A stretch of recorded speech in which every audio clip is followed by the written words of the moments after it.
تاسې کې طالبانو څنګه مشهوره ده چې قرآن له چا نه وغورځېږي چی کوئ تاسې که نه دا خبره طالبانو علامه رشید احمد الګنګوهي رحمه الله ذکر کړی خلکو کې مشهوره ده سره چې قرآن را وغورځېږي وی بیا به د هغې په اندازه باندې قرآن به له غنمو سره تلې هغومره غنم بیا صدقې تاسې کې چا کې دا عادت شته چې اوس هم دا عادت وي خو دا عادت خو شته چې را وغورځېږي صدقه کوي دا واجب و ضرور نه ده طالبانو دې دپاره کم اصل شته و طالبانو چونکې قرآن را وغورځېده خطا سوله که نه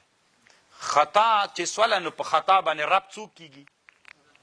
ناراضه کېږي غوسه کېږي د رب غوسه په څه شي باندې ګل کېږي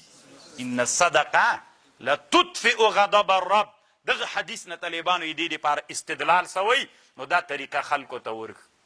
کنه قرآن در نه را وغورځېده نو اگر چې دا خو اکثره په خطا باندې خو بیا هم عوامو کې بس دا جوړه ده ښه ده چې صدقه باندې سړی عادت سي طالبانو ورونو د صدقه باندې عادت کېدل هم انسان کې طالبانو حسونه لري بعضې انسانان چې څومره خانه نه وي په صدقه نه وي عادت بعضې انسانان طالبانو نو په صدقه باندې انسان باید عادت وي روږدی وي عادت ولري داسې